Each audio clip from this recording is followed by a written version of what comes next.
Start. हमारा देश कृषि प्रधान देश है, जहां करीब 80% लोग किसी न किसी रूप में खेती बाड़ी से अपना निर्वाह करते हैं।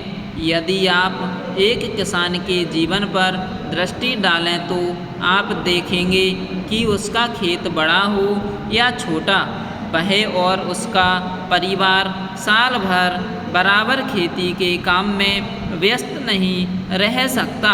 उसे काफ़ी समय बेकार रहना होता है।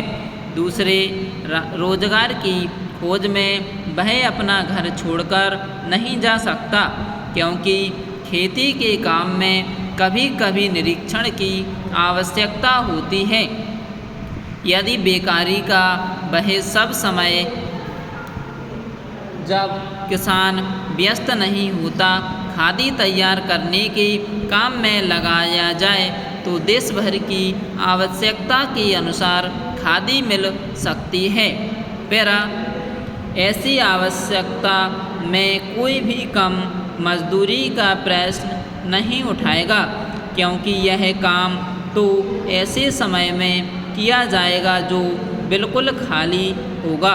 उस खाली समय में किसान कुछ न कुछ कमाएगा ही, और वही कमाई ऐसी भी नहीं कि उसका कुछ भी मूल्य ना हो।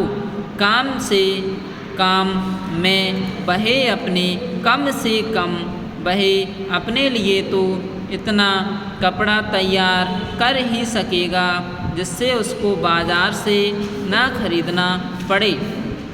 मैं आपको अपने निजी अनुभव से बता सकता हूँ कि 1 घंटा प्रतिदिन काटने से हमें इतना कपड़ा मिल सकता है जितना कि एक औसत हिंदुस्तानी के लिए आवश्यक है।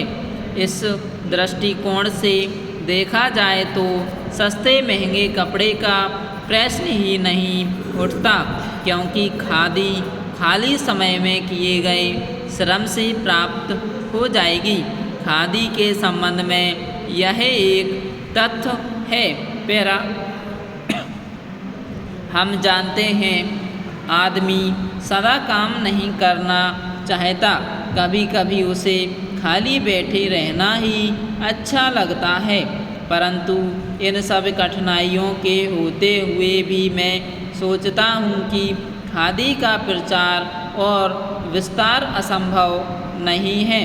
अतीत में जब गांधी जी ने खादी आंदोलन आरंभ किया, उस समय हमारे देश के प्रशासन से कोई संबंध नहीं था और ना ही हम सरकार से सहायता की अपेक्षा करते थे।